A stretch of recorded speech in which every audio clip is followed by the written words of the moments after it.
Ouais, bonne chance de les voir arriver. Quand je vois qu'ils me comme ça, je regarde le dessin, je fais ah, ça c'est là. Allez, Iseo, on a un tournage, salut. Hop là. Alors, les copains. Le bleu, je crois que c'est pas terrible le bleu à l'écran. Camailleux de bleu.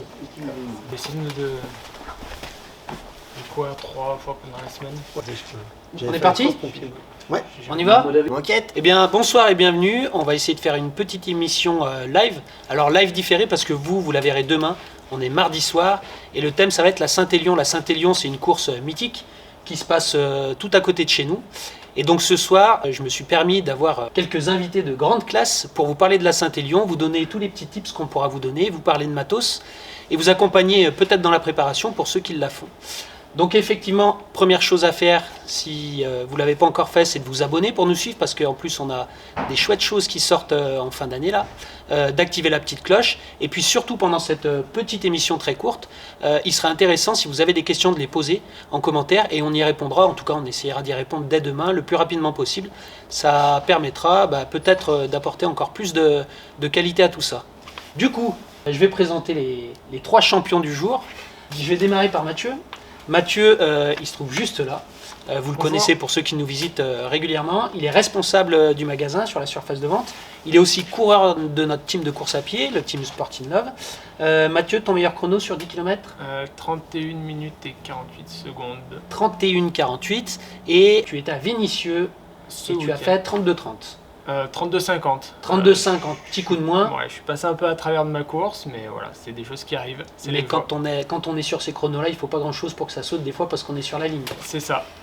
Ton expérience de la Saint-Élion, Mathieu ? Alors, j'ai fait 2 Saint-Élion, donc sur les formats un peu plus courts, donc sur la Saint-Sprint, donc le 20 km, et une fois sur la Saint-Express, et que j'ai d'ailleurs bâché.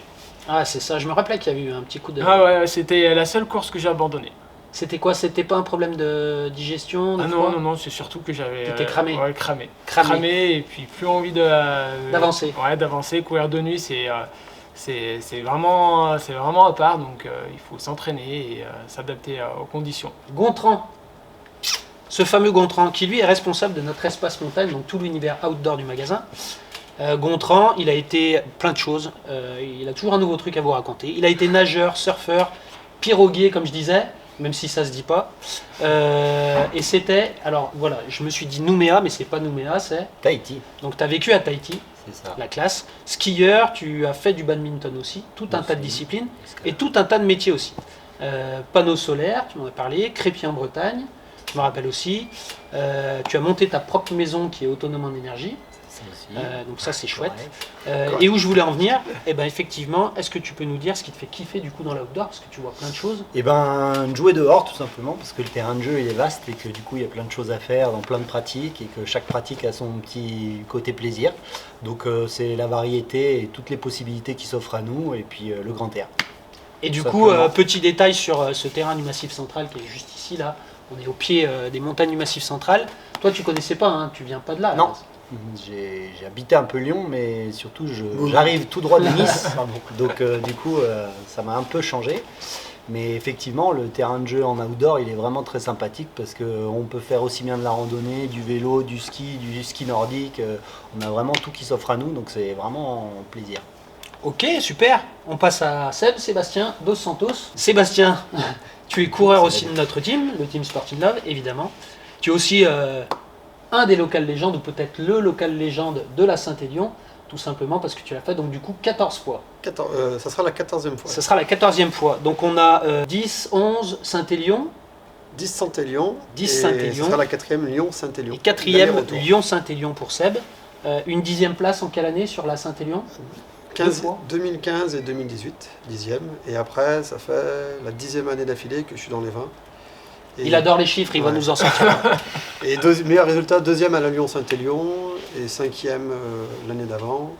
Et les dernières, un peu blessées, 13e, et cette année, la gagne.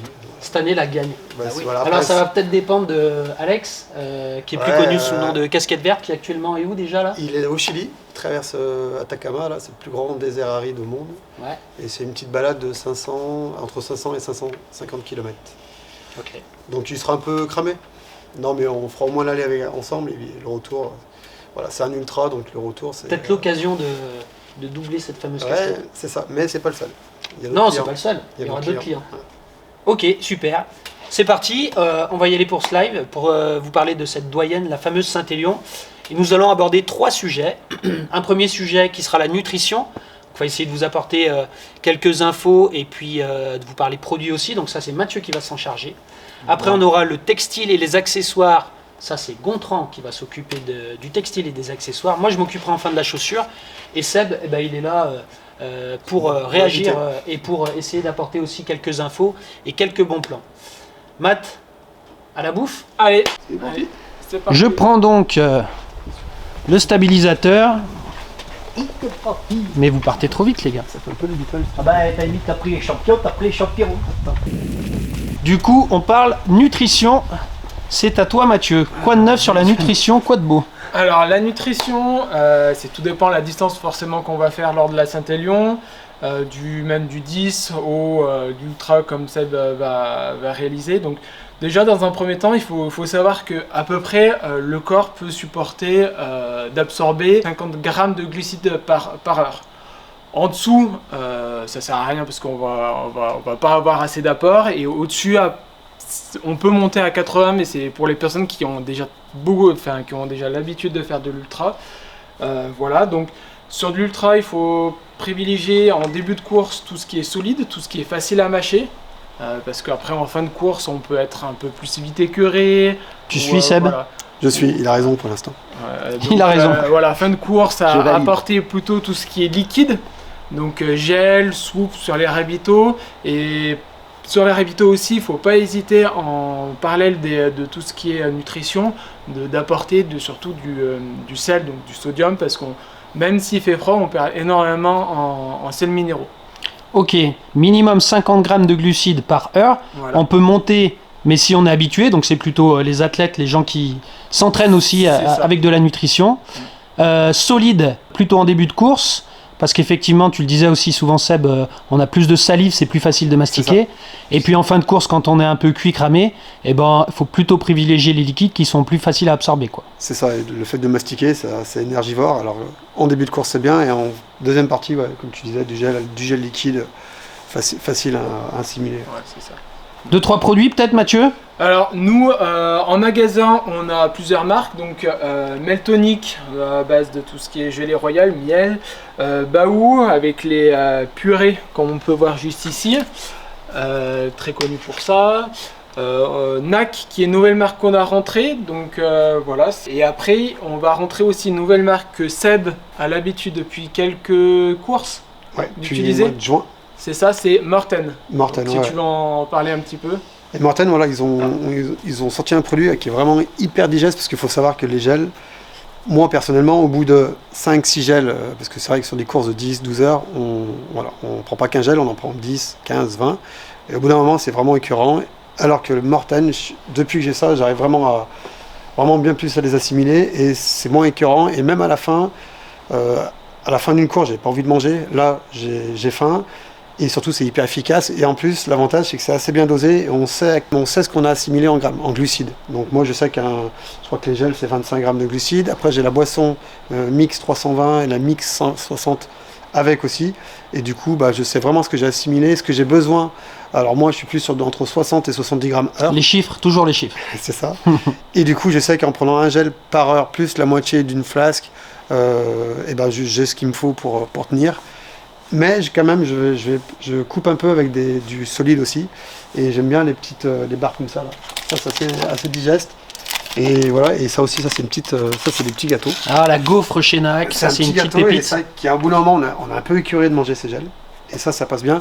Et voilà. Et Morten, moi, je trouve que c'est vraiment linéaire en fait, par rapport à d'autres gels qui c'était plutôt en dents de scie. En termes de ressenti, là je pense que les forces sont assez bien réparties. Alors apparemment, ouais, Morten, donc on reçoit ça très prochainement, avant la fin de la semaine normalement. Ils ont réussi à encapsuler d'une certaine manière avec un mélange qui est à base d'algues, je crois notamment. Ils ont réussi à encapsuler finalement le gel lui-même, ce qui fait qu'il est hyper digeste aussi parce qu'il n'est pas en contact direct avec les parois. Donc moi aussi je viens de tester, là j'ai testé un caféine et j'ai trouvé ça vraiment pas mal du tout. Donc on a tout ce qu'il faut, il y en a pour tous les goûts, il faut surtout s'y habituer, parce qu'en fait, même si Seb, lui, par exemple, adore Murten, il y en a d'autres peut-être qui aimeront moins, je ne sais pas, en tout cas il faut essayer, et il faut surtout s'entraîner avec, c'est hyper important, notamment pour avoir des performances pendant l'entraînement. Il y a une règle d'or en course à pied qui dit qu'on ne performe pas pendant qu'on s'entraîne, mais pendant qu'on se repose. Donc plus on va essayer d'être précis pendant l'entraînement et plus on va apporter du repos entre ces séances d'entraînement, plus on progressera. C'est important d'être en forme pendant ces phases d'entraînement aussi, quoi. C'est pas mal, merci Mathieu. Est-ce qu'on filerait pas sur le textile? Allez, go, on y va. Allez. Je vous guide. J'ai perdu mes fiches, moi. Bon, Mathieu nous laisse pour la fin, il va chercher sa fille. Allez, Ils ont hâte. ciao. Salut Matt, Ciao. merci. Allez, Matt. Bonne soirée, continuation. merci. Bonne soirée. Bonne soirée. Allez. à toi. Ciao. Ciao. Plus rien jusqu'à la fin de l'année pour toi? Comment T'es en pause? Sportif. Non, je vais essayer de m'entretenir un petit peu jusqu'à fin décembre. On va voir ce que je peux faire et puis peut-être les Loirs de cross. Mais voilà, pour l'instant, il y a d'autres priorités, donc on va voir en fonction. Ça roule Matt. Ciao, Allez, bonne soirée. Ciao, bonne soirée. Ciao. C'est parti pour le textile. C'est important le parti pour le textile parce que textile. la Saint-Élion, c'est une course particulière. Alors, C'est un peu la loterie, il peut y avoir, toutes les météos. Le textile va être important aussi dans la réussite de la course parce que c'est quand même une course assez particulière qui se fait par temps froid et de nuit, donc il faut quand même bien s'équiper. La météo peut être très variable, on peut avoir un temps doux pluvieux ou très froid, humide ou très froid sec, donc voilà, il faut bien choisir son équipement. Donc comme toujours en outdoor, on va partir sur la base du multicouche, les 3 couches qui nous permettent toujours d'adapter en fait notre chaleur thermique des vêtements en fonction de l'intensité de l'effort et des conditions météo. Donc en superposant les couches, on va avoir 3 petits curseurs qui vont nous permettre d'ajuster toujours pour être bien dans sa pratique. Donc du coup, on va avoir la petite sous-couche qui nous apporte l'isolation thermique, mais toujours respirante parce qu'on cherche à vraiment évacuer l'humidité. Donc on va avoir des petits produits comme ça en sous-couche thermique très La efficace. première couche alors. Voilà, bien efficace, respirante, stretch, seamless, donc sans couture pour limiter les risques de frottement. Donc ça c'est toujours les petits détails qui fait plaisir aux coureurs, hein. Je pense notamment sur Ultra. Ouais, surtout Ça, surtout c'est tout Black nous Comp dire. de chez Audelot. Voilà. Par rapport à une sous-couche qu'on aurait au ski, c'est quoi la grosse différence, Gontran? Alors grosse respirabilité. En termes d'isolation thermique, on a ce qu'il faut, c'est-à-dire que ça va nous isoler, mais sans nous apporter non plus trop de chaleur. Comme on est sur une forte intensité cardio, on va vite monter en température, donc ça nous permet de garder la juste température. Je crois que Seb, toi tu l'utilises déjà. Ouais, tout le temps depuis que le produit est sorti et franchement, je ne changerai pas. Voilà, donc C'est vraiment top. La messe est dite. La messe est dite. Un chiffre peut-être. 8. Donc un chiffre pair. La deuxième couche thermique sur la Saint-Élion, ça va être à voir en fonction de la condition météo, donc l'apport de chaleur. C'est utile quand même de le prévoir éventuellement, notamment pour la partie ravito où on va baisser en intensité, où donc la température va chuter, mais pour pas refroidir les muscles, on va garder le tout au chaud. Et enfin, la dernière couche, et non pas des moindres, la couche de protection, donc qui va nous protéger pluie, neige, vent. Et là, on pense notamment aux petites vestes comme ça, imperméables, qui va vous faire le coupe-vent et la protection pluie. Donc on va avoir des produits de ce type-là, assez polyvalents, qui va être aussi possible de réutiliser par la suite pour de la rando, du multi-activité, du petit ski rando. Sortir les poubelles. Voilà. Également, s'il pleut comme aujourd'hui, eh ben, on peut sortir les poubelles au sec. Et après, on peut passer sur des produits encore un peu plus sympas, là, si on joue la gagne, comme Seb. D'ailleurs, je crois que tu l'as, celle-là en plus. Ouais, j'ai elle. C'est Voilà. la même. Ouais, cet Donc équipement, là, c'est top. encore plus de légèreté, on augmente encore plus la respirabilité, on est toujours aussi bien protégé contre le vent et aussi surtout en imperméabilité contre la pluie. Donc là, si on joue la gagne, on peut partir sur la pépite light. Tu l'as énervé là, puis là t'entends là. Voilà. Du coup, elle m'a entendu, elle se manifeste. J'espère que ça va pas trop gêner le son. Donc toi tu l'as cette veste, moi aussi je l'ai cette veste, j'ai fait le GR20, j'ai fait le tour du Mont Blanc avec, j'ai fait un tas de choses. Ce qui est hyper impressionnant sur ce produit, c'est la respirabilité. C'est ça. C'est-à-dire que d'habitude on a un peu de mal à garder ces vestes dès que la pluie est arrêtée ou autre. Et là on la conserve sans trop y réfléchir parce qu'elle respire vraiment énormément. Je crois qu'elle est à 30 000 en respirabilité. C'est ça, ouais. Donc c'est vraiment énorme comme respirabilité. Et on est sur une membrane, donc c'est aussi une veste qui est homologuée pour les courses dans la liste, quoi. Voilà, ça fait partie des équipements obligatoires, donc ça remplira complètement la fonction. Sur le froid, selon les conditions, on n'oublie pas aussi de se protéger les extrémités avec gants, une bonne chaussette bien technique, le bonnet, qui sont aussi des soupapes de régulation, c'est-à-dire que si la météo est un peu changeante et qu'on a un peu trop chaud, il est plus facile de réguler et d'ajuster toujours dans la pratique en enlevant et en fourrant ça dans la poche d'un sac. Petit point hydratation. Portage, donc justement le bonnet, le gant, quand on l'enlève, on va pas le jeter dans le buisson. Alors, il reste le pied, on a laissé le pied au milieu. Voilà. Il faut penser aussi au portage. L'avantage, c'est qu'on va pouvoir y mettre le portage et l'hydratation. Donc on va avoir des petits produits sympas comme ça en kit avec du volume derrière pour charger les flasques devant. Si bien sûr vous avez déjà des flasques parce que vous entraînez et que pendant vos entraînements vous hydratez, on a aussi le petit modèle sans les flasques, mais toujours avec tous les petits portages qui vont bien, l'ajustement gilet qui permet de bien fitter sur le corps et d'avoir zéro frottement et faire qu'un avec son sac. Je te coupe 2 secondes, Seb. Ce qui est intéressant, il y a encore pas mal de gens qui posent la question, en tout cas en magasin. Qu'est-ce qui est le mieux, poche à eau ou éventuellement les flasques? Alors je connais la réponse aujourd'hui parce que la plupart utilisent la même chose pour ceux qui sont habitués. Mais donne-nous ta réponse et puis et pourquoi finalement tout le monde utilise, je vais te donner la réponse, mais les flasques. Pour une seule raison en fait, enfin vraiment, c'est qu'on sait ce qu'on boit. Alors que quand on a une poche d'eau dans un Camelback, à l'époque, c'est une marque, mais quand on a une poche dans le dos, on ne peut pas voir ce qu'on boit, on ne s'en rappelle pas. Et alors que là, on sait vraiment ce qu'on a bu, et sachant que moi je pars par exemple sur 500 millilitres par heure, du coup c'est une flasque. Donc je sais que par heure, quand j'ai fini ma flasque, je suis assez hydraté. C'est pas ce qu'il y a dedans, mais c'est le volume alors dont tu parles. C'est ça, c'est le volume qui est important. Parce qu'après, ce qu'il y a dedans, c'est en fonction de ce qu'on aime ou pas, et ce qu'on arrive à ingérer. Mais l'avantage, c'est que voilà, au bout d'une heure, j'ai fini ma flasque, je sais que j'ai pris 500 ml d'eau, et du coup, je sais que c'est ce qu'il me faut en minima d'hydratation à l'heure. Alors, il y a aussi un autre point auquel tu penses pas, mais je pense qu'il est important, c'est-à-dire que les flasques sur les ravitaux et autres, c'est hyper facile à remplir. Aussi, ouais. À remplir, ou alors avoir 2 flasques à remettre. Une poche à eau, il faut enlever le sac. Là, il faut dérégler le sac, parce que là, c'est quand même ça, comme disait Gontran, c'est vraiment près du corps. Et on le règle qu'une fois. Une fois qu'il est réglé, l'avantage avec les flasques, c'est qu'on n'est pas obligé d'enlever le sac et le dérégler. Et sachant que pour une Saint-Élion, le matos obligatoire est pas énorme, il n'y a pas grand-chose. Ah, on en parlait tout à l'heure, c'est quoi alors? 5 litres, c'est combien de litres?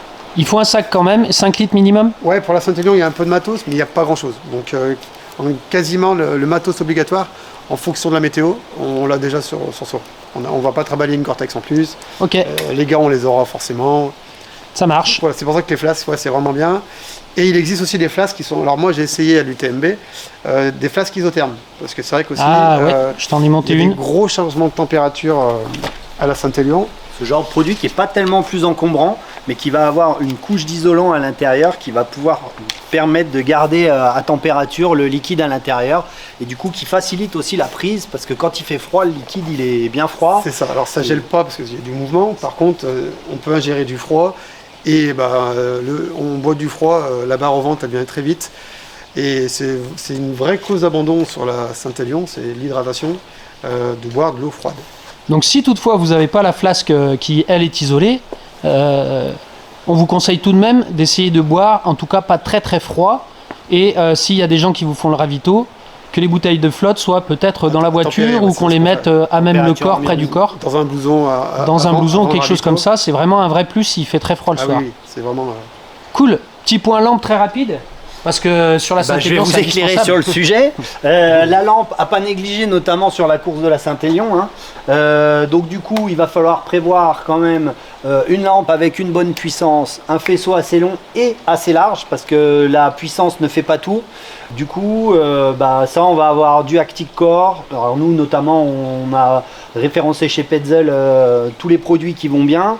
Pour celui qui veut vraiment le produit adapté et confort, on a bien sûr la Nao RL de chez Petzl où là vous allez avoir un produit très léger avec une dalle LED sur l'avant du front qui évite d'avoir le poids de la batterie sur l'avant car le poids est déporté sur l'arrière. On a un faisceau très large qui est développé. L'idée même de ce produit là, c'est quand ils ont développé, ils ont vraiment tenté de donner un rendu où on a l'impression de courir en clair de lune, en pleine lune, pendant sa course de nuit. Donc du coup ça donne un éclairage précis avec un faisceau direct et un éclairage diffus en périphérie qui nous permet d'avoir quand même une bonne vision aux alentours. Donc qui Ok. rassure aussi et qui fait gagner en proprio parce qu'on gère mieux l'espace environnant. Donc c'est des détails qui peuvent faire la différence quand on est à optimiser un petit peu sa course. Et juste Ok. pour la Saint-Élion, moi j'utilise les NAO et en fait il y a souvent du brouillard. Et quand il y a du brouillard, moi maintenant j'enlève le night reacting là. Donc c'est l'option qui Le permet. reactive lighting. C'est ça, Voilà. le vrai terme. Je le désactive parce qu'on a juste une fonction enlevée. fonction, ouais. Parce qu'en fait avec le brouillard, elle est perdue. Ouais. Et du coup elle Ça bouffe fait un de la Bah, elle batterie. réagit surtout. C'est ça, elle réagit et du coup la batterie, au mieux des 4h30, 5h en full power, là vous allez diviser par 2 l'autonomie. Donc je l'enlève. Le temps qu'il fait froid et que ça joue sur l'autonomie des batteries. Petit ça. tips par Seb. C'est ça, si je l'ai fait, c'est que je suis déjà tombé en panne de Petzl, de Nao, comme ça. Donc c'est pour ça que maintenant Le je nouveau le sais. son de Nao. Donc Non, ça profitez marche de pas votre bien. 14e Saint-Élion par procuration avec Seb pour un avis éclairé. On en est où? On parle chaussures Et maintenant? ben il faudra bien falloir On chausser en quand est là même et puis pour faire après tout ça. on fera l'outro comme on dit. Donc à qui je laisse le pied? Allez, À Seb. Seb c'est bien apparemment. C'est parti, on va parler chaussures. Je reprends mes petites fiches parce que il va falloir que je me rappelle de ce que j'avais plus ou moins préparé, même si c'est un live, on essaie de faire en direct. Je vous laisse me suivre vers la chaussure. Effectivement, toutes les choses dont on a parlé, et notamment sur le textile, les produits que tu as présentés existent chez les filles. Bien sûr. Petit travelling. Ça y est, comment ça en On faire aura la le caisse. pendant Vous allez venir. féminin de tout ce qu'on a présenté. Le sac, il est unisexe, on va avoir du taillant en fonction de sa corpulence. Et après, bien sûr, en textile, il existe les mêmes choses qu'on vous a présentées au rayon dame. Donc, faut pas hésiter. Ça marche. On a toute la même technicité. Moi, je voulais vous présenter 3 produits adaptés à la Saint-Élion, à mon avis. Après, il y a une cause de météo qui fait que si jamais, en termes de météo, il y a vraiment beaucoup de boue, il faudra aller vers autre chose. Mais sur la Saint-Élion, il y a une particularité, c'est que c'est plutôt roulant comme course. Et il y a des parties de goudron qui sont assez importantes. Donc il ne faut pas une chaussure qui soit trop typée si on veut conserver du confort. Moi, j'ai sélectionné pour vous ce modèle-là, la Pulsar chez Salomon. Pourquoi elle est intéressante? Parce qu'elle a une semelle qui est dessinée, mais pas trop non plus. Elle a un gros déroulé de pied, c'est cette forme de banane là que vous pouvez voir comme ça. Et c'est une chaussure qui est plutôt typée confort. Alors elle existe dans une version Pulsar Trail Pro avec une chaussette et une plaque sous le pied qui est plus dynamique. Donc Également chez les dames. Ça, effectivement, c'est un produit qu'on peut utiliser si on va chercher une pure performance. Mais là, sur un prix qui reste relativement abordable, on a une super chaussure pour aller aborder une Saint-Élion et surtout, on va se faire plaisir aussi à l'entraînement avec. Deuxième produit qui est intéressant, c'est la Daichi de chez Mizuno. Toujours pareil, c'est une chaussure hyper polyvalente. Vous voyez, une semelle qui est dessinée, qui a de la croche, mais pas trop non plus. Et la Daichi, comme toutes les Mizuno, elle a cette particularité, c'est qu'elle a un métatarse assez large. Et il y a des gens qui, notamment par exemple, ont des soucis en hallux valgus ou qui ont un pied un peu large, ils ont du mal à se chausser parfois. Là, pour le coup, la Daichi, c'est vraiment un bon pion. Elle reste abordable. Semelle Michelin, Clermont-Ferrand, c'est pas loin. Et c'est une chaussure qui peut être vraiment pertinente pour une Saint-Élion. Également chez les dames. On va terminer, parce qu'on pourrait vous présenter tout le mural, avec la Challenger ATR. La Challenger ATR chez Oka, qui est notre partenaire sur le team. Elle est intéressante, pourquoi? Parce qu'elle est ultra légère, elle a un gros déroulé de pied. C'est une chaussure où on a ce ressenti de confort immédiat là, chez Oka qui est de plus en plus apprécié. Et encore une fois, elle a un grip, une semelle qui apporte beaucoup de polyvalence, c'est-à-dire que c'est une chaussure avec laquelle vous pouvez même éventuellement faire de la route, ça pose pas trop de problèmes. Et quand vous avez besoin d'un peu de grip, vous en avez. Elle existe chez les dames. Elle existe chez les dames. Alors si jamais on a des conditions un peu merdiques et qu'on a de la boue, avec le monde qu'il y a, Seb, c'est combien de personnes sur la Saint-Élion? Sur la Saint-Élion, il y a 7000 dossards. 7000 dossards, donc 7000 personnes qui passent dans un chemin boueux, je peux vous dire que ça peut vite être le carnage quand on n'est pas devant. Sachant qu'à partir de Sainte-Catherine, il y aura tous ceux de la Sainte-Express, plus les relais, donc on sera, je crois que cette année, c'est plus de 16 000 de coureurs. Ouais, donc 16 000 personnes dans un chemin, c'est un troupeau de vaches, c'est le carnage. Du coup, si jamais on sait que le temps va être plutôt humide, je vous conseille quand même d'aller chercher une chaussure avec vraiment du grip pour vous rassurer en descente et pour éviter de faire des chutes. Salomon a sorti la Thunder Cross dernièrement. C'est en fait dans la gamme des fameuses Speed Cross que tout le monde a connues, mais qui sont des chaussures très particulières. On a vu beaucoup de chaussures avec Également chez les dames. de coureurs avec des Speed Cross, et c'est des chaussures qui sont vraiment pas adaptées à tout le monde. La Thunder Cross, elle arrive pour régler ça. Énormément de grip, comme une Speed Cross. Par contre, il y a beaucoup de confort, un gros déroulé de pied et une tige ici qui est vraiment résistante. Ça amène encore un peu plus de maintien au niveau du pied sur la hauteur de la tige. Ça, c'est pas mal. Et on va finir par ça pour pas tout présenter, mais je pense que toi tu vas sûrement faire une partie de la course avec ça. C'est la Speed Goat. La Speedgoat, tous les avantages du Nooka, hyper léger, hyper confortable, un ressenti coussin très fort, du dynamisme malgré tout. Et par rapport à la Challenger, on a là une semelle notamment Vibram qui apporte un peu plus de grip. Donc dans des conditions boueuses, la Speedgoat sera vraiment bienvenue, je pense. C'est ça. Et la Speedgoat 5 avec, qui est vraiment au-dessus de la 4 encore, je trouve, pour moi. Ok, super. On retourne s'asseoir. Allez, On fait l'outro, comme on dit. là, il faut- Allez, c'est parti. Let's go. Ouais, donc Ouais, c'est ça. t'es pas à faire tourner Ouais, comme ça. revenir en arrière. Vous êtes sur le sujet, la nouvelle race de Sunto. C'est ça. Ouais, Sunto Race. Avec les fonds de carte. Sunto Race qui vient de sortir. Bonne montre, hein. Très bonne. Et Ouais, c'est écran très bel AMOLED, écran. moi je l'aime bien. Bel écran. Ouais, oui, C'est oui, dispo, la- Gontran? C'est dispo en magasin. La résolution. Bah voilà, je crois qu'on a fait le tour. On a essayé d'être synthétique. Vous nous en voudrez pas s'il y a des petits. Saint-Élion. Des Saint-Élion. S'il y a des petites coquilles, parce qu'on on est débutant dans l'exercice. On va finir avec Seb pour une première Saint-Élion. Il y a pas mal de gens peut-être qui vont fêter leur première Saint-Élion. Ils ont un peu la pression. Donne-nous les 3 conseils phares que tu as envie effectivement de faire passer à ces personnes-là. Ouais, alors moi je mets toujours un tout petit coup exactement. Je le mets, alors s'il fait trop chaud, je l'enlève, je le mets au poignet et du coup je m'en sers vraiment pour m'essuyer la nuque parce qu'en fait on se rend pas compte, la transpiration ruisselle du crâne dans la nuque, du coup on a forcément la nuque trempée et c'est un, comment dire, Une c'est- première cause de. c'est pas une première cause de prendre un vrai coup de froid, sachant qu'il va y avoir des gros changements de température, donc ça on s'en rend pas compte quand on est sur la course, mais entre Saint-Étienne et qu'on est au pied du col de la Gâchette et qu'on est dans le trou derrière le Sorbier, il va y avoir un gros delta de température et d'humidité. Donc on va arriver près de la rivière, je ne sais pas le nom, à Sorbier. Je ne connais pas le nom de la rivière à Et non. Sorbier. Et non. La salamandre peut-être, parce qu'il y a le trail de la salamandre. Et il y a des gros deltas de température et on a vite fait de prendre froid. Donc moi le bœuf c'est obligatoire et du coup s'il fait froid je le garde. Je peux m'en servir de cache-nez si vraiment on a du vent de face. Sur des petits passages. Puis l'avantage, voilà, on peut quand même respirer. Et après, je m'en sers vraiment pour réguler ma température et Et les dès que viscères. possible. Et les viscères. Effectivement, pour pouvoir faciliter la digestion, éviter de prendre froid, donc s'essuyer de C'est ça, temps en temps. Le ventre. Au niveau du ventre, ça c'était un conseil que C'est ça. tu m'avais donné, dont je me suis rappelé. Je me rappelle pas de tout, Ouais, mais c'est ça ça. je m'en suis rappelé. T'as vu d'autres Alors choses moi voilà, je voulais te relancer sur le fait de comment on aborde les côtes aussi, qui me semble être un bon conseil. Alors les côtes, moi, je vais toujours ralentir parce qu'on va avoir un rythme cardiaque. Parce qu'on va en côte, le rythme cardiaque va accélérer de suite parce que forcément, on va vouloir garder la même cadence. C'est bien toi les montées. Bah, moi, je suis le conseil, je ralentis dans les montées. C'est ça. Alors ce qu'il Au faut, c'est départ, Je vraiment... savais pas, mais je le fais bien. Alors départ des- techniquement, on dit on moule le bas des côtes. Donc mouler le bas des côtes, ça veut simplement dire on ralentit volontairement le bas de la côte. On va pour encore trouver une moins cadence. vite que Qu'est-ce ce qu'on qu'on devrait pense faire. C'est-à-dire C'est qu'on se force à vraiment aller moins vite en bas de la côte. C'est ça, l'idée c'est de ne pas faire du fractionné. Parce que si on attaque avec la même cadence qu'on avait avant, le cœur va monter tout de suite et on va mettre peut-être 200, 300 mètres pour se remettre, pour se réguler dans l'effort. Et le fait de ralentir au début, ça nous permet de ne pas faire un pic de cardio. Du coup, on le régule et une fois qu'on a pris notre train, on peut appeler ça allure, quoi. notre allure, on peut relancer ou maintenir cette allure. Il y a un phénomène, moi, que je trouve intéressant là-dedans, c'est qu'effectivement, si on démarre vraiment très très doucement les côtes, en fait, on n'arrive pas dans ce pic de cardio.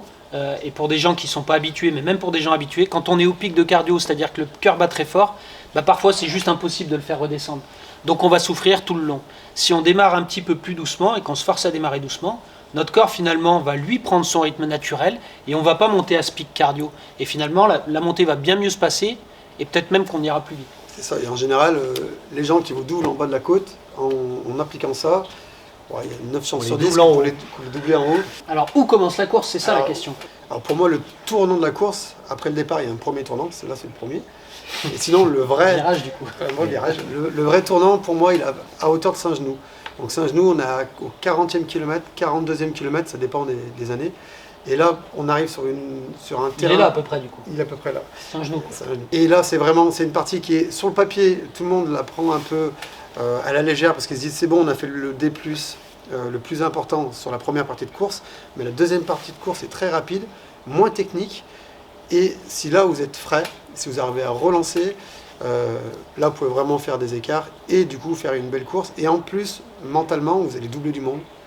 Et ça, c'est bon, c'est important. ça galvanise. Et que Ça, pour le mental, c'est bon. l'inverse ne fonctionne pas. C'est clair. Bon bah voilà, je crois qu'on a fait le tour, c'est pas mal.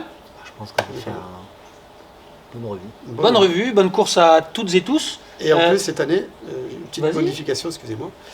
Anthony Garnier, on va traverser la salle dans sa longueur, au lieu d'être la traverser par sa largeur. Donc si vous avez des copains qui vous suivent, ou de la famille et tout, Ça va être le feu. ça va être une superbe ambiance. Enfin, ça reste à Lyon, hein, ça va pas être l'ambiance de fou non plus, mais bon. Oui, mais il y a beaucoup de Stéphano, donc Bon, ça va le faire alors. Qu'est-ce que je devais dire? Eh ben ouais, on est obligé d'en parler hein, parce que dès jeudi c'est le Black Friday, donc en tout cas dans nos magasins, si vous voulez vous équiper à moindre coût, eh ben, ça va être l'occasion de le faire. Même si ça nous fait pas forcément rêver le Black Friday, mais on en parlera dans une autre émission, ça demande un peu de réflexion. Il y a Mais on la moyen fera de cette débattre. émission. hein. On la fera. On le fera ce débat. Abonnez-vous, activez la cloche. Il y a notamment les aventures de l'UTMB avec Seb et Nico. Ça s'est passé cet été. Et notre Bastien Bertaille, qui est bien meilleur que nous à la caméra, qu'on va sortir pour Noël. On vous fait un joli cadeau de Noël. Donc c'est pour ça qu'il faut s'abonner et nous suivre. C'est gratuit. Il va y avoir un format long où on va, je pense, bien apprécier parce qu'il y a de belles images et puis on s'est bien marré quand on a retracé le truc. Et puis surtout, posez vos questions. On essaye d'y répondre dans la foulée. Donc là, on a fini de filmer. Il est mardi soir. Donc rendez-vous mercredi. Je vais essayer de poster ça mercredi matin. Et donc du coup, posez vos questions. On y répondra du tac au tac. Voilà, c'est fait. Au revoir. À bientôt. Et je vous laisse saluer tout le monde et dire au revoir. Et puis bonne soirée course à tous. Seb. Et bonne course à tous. Et à tout Merci le monde. et bonne course à Et tous, en Seb, espérant vous et croiser surtout, quoi. qu'à l'arrivée, pas avant. Et puis voilà, on va essayer de se faire plaisir. Et peut-être qu'on pourra faire une petite vidéo, tu couperas si jamais. Ouais. On peut peut-être faire un petit point météo, parce que j'ai un copain météorologue qui me fait toutes les années, Ludo Robert de Bar, pour pas le noter, nommer, pardon, qui me fait un point météo toutes les années, heure par heure. Donc voilà, si on peut faire un petit bulletin météo précis la veille, le vendredi. Voilà. Eh ben, on fera ça. Suivez nos réseaux. On postera toutes les infos qu'on a sur la météo pour essayer de vous guider au mieux. J'ai envie de dire au revoir. À plus. Ciao. Et C'est ma bonne mère. soirée. Ciao.